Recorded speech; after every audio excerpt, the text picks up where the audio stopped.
Hello and welcome to the Slingshot channel.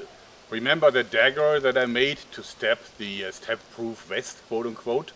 There was all this hype around it, and Skallagrim, a fellow YouTuber, actually helped me a lot getting over this issue, and therefore I offered to him to send him the dagger so he can review it, but it got stolen. I think it slipped out, and he posted a video of the envelope that got opened. I had actually plugged the tip of the dagger with a wine cork, so I think it was just stolen by someone.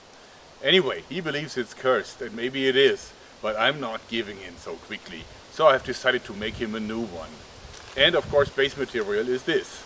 Because this is the cold steel MAA lance head. Let me unwrap it. As you see, it is covered in grease, and that is because it's not stainless steel. It's actually 1055 carbon spring steel, hardened. It has a very main, very pointy tip and hollow ground blades with 3 edges.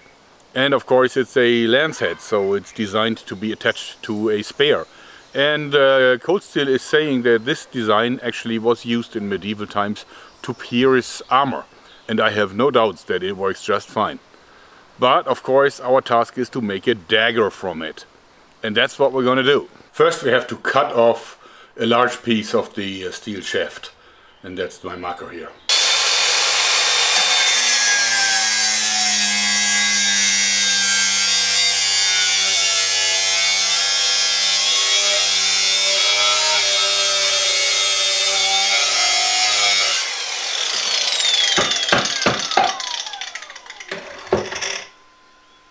Now I have used some duct tape to cover the blade.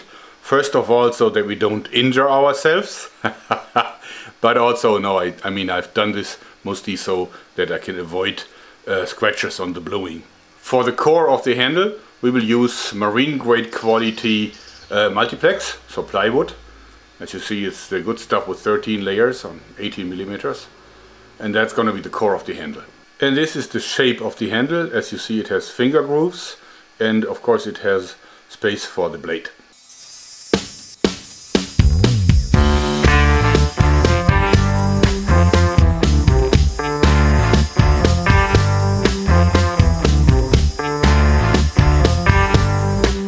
As you see, for my hands it's a little tight, but I think Skallagrim has probably a little smaller hand than I have. Therefore I'm making this a little bit more narrow.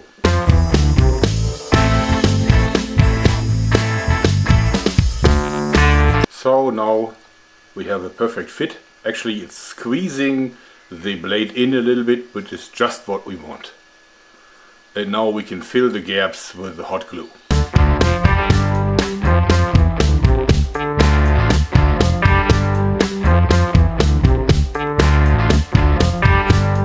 A lot of people will now say it's hot glue and that isn't good for anything. Well, it's not true. This is the perfect application for hot glue because it will not be completely hard and brittle. It will always remain a little bit elastic, and this is ideal for the purpose since the stability will later on come when we attach the scales with 2-component glue. So this just makes sure that no matter how hard you stab something with a knife, this will always give a little bit, and this makes the knife a lot more solid.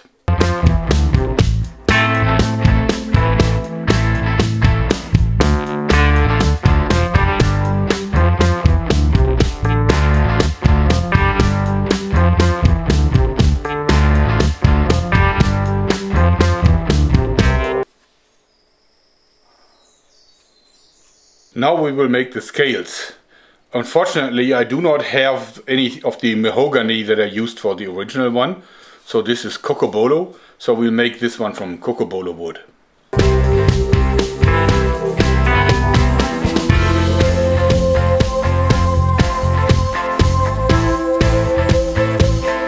As you see, I had to hollow it out a little bit because actually the blade is a little wider than the plywood. And now I filed it flush so that it sits on it without any play. Now the little trick, if we want to epoxy this to the frame, is to make little dents with the power file or with any other tool so that the epoxy has a little bit more surface to cling onto.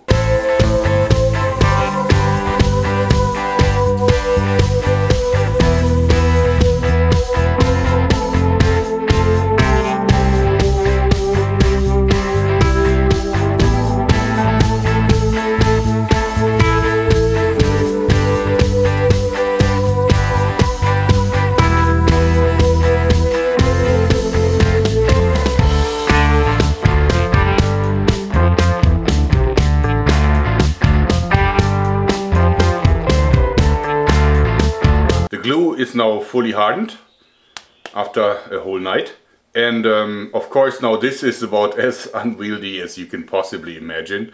Therefore now we have to do a lot of rounding, and we're gonna use the power file for this mostly.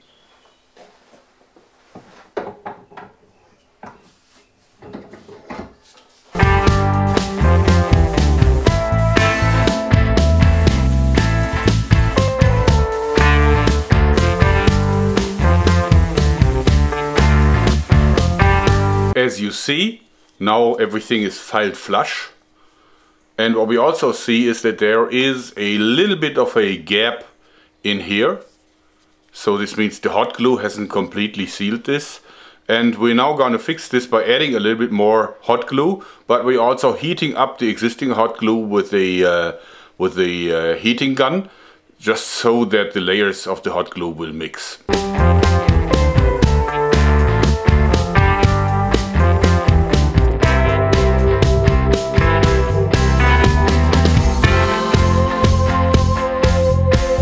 And now comes the monster job of rounding to make this comfortable.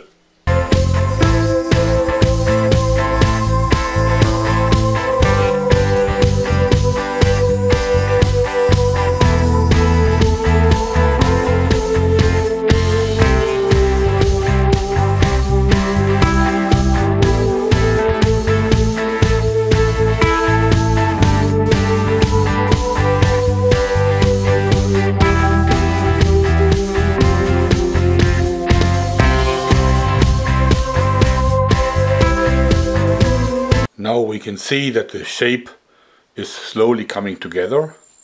As you see, it's a little narrow for my hand, but for Skallagrim I hope it's gonna be fine.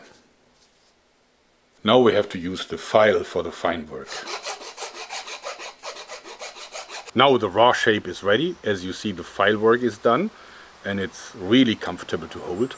But this is a push dagger, so this means the way of attacking is like this. So this is where you can transfer most of the power into the weapon. And that's the way how the handle is designed. So you can't really use this to stab someone from above or something. This is to be held like this. And now we have to file it in a way that it is not hurting when we stab something really hard. And the only way how to do this is actually doing it. Therefore my good old shed has to suffer some more. So we punch it. And of course it is hurting, and it is hurting a little bit too much here. And I've already thinned this out. So if you can see that there is a lot of energy transferred here at this spot. But this here is extremely sensitive. So this must be thinned out so that the major part of the force is actually transferred with the fleshy part of my index finger. So this needs to be a little bit thinner again. Alright, now I filed off a part of it, and let's test again.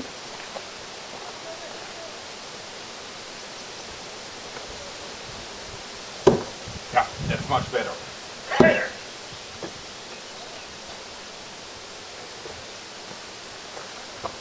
I think that is the ideal handle shape for a push dagger. Now that the shape is perfect, sanding time.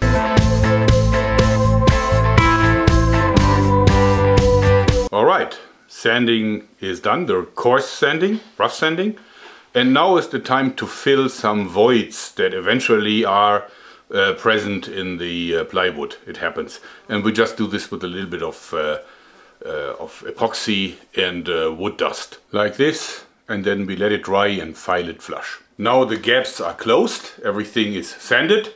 And now we come to the linseed oiling part. This is going to add a lot of color to the handle. And it will give us a preview about how it's going to look like once it's polished. This is the frame freshly oiled. And as you see, you can already see the beautiful grain of the dark cocobolo wood, which you can really only see in direct sunlight. Now that the oil has been soaking in for some time, we wiped off the excess, and now more sanding with ever finer sandpaper. This is 120 and will go up until we reach 400, and then comes the watering. Now we are finished with the 400 grit sandpaper, and as you see, there is a certain amount of shine already on it. Now comes the time for the watering. This means that we are wetting down the handle so that the fibers will erect, because otherwise this is going to be sensitive against humidity. So after we've watered it, we'll sand it again, and we'll do this a few times until the watering doesn't change the structure anymore. So as you see, it's now wet. And when it's dry, you will see that this is kind of furry and no longer as smooth as it used to be. And that is because the fibers will be erect. And then we'll sand it again. Now we've sanded it to 3000 grit. And now it is time for the car chrome polish. Just ordinary stuff, but it really makes a huge difference. And this is the finished Dagger. I think it is insanely nice to look at. And it also is totally super comfortable to hold in the hand. And the blade is really, really mean and vicious. This dagger, as beautiful as it is of course a single purpose weapon. Because you cannot cut with it, you cannot really do anything with it like stab from above and so on. I mean, in theory you could, but it wouldn't. This dagger only has one purpose: to stab things this way. Only this way. To the front and to the side, of course, and maybe even from the top, although that's awkward. But it is really meant for this purpose alone. Nothing else.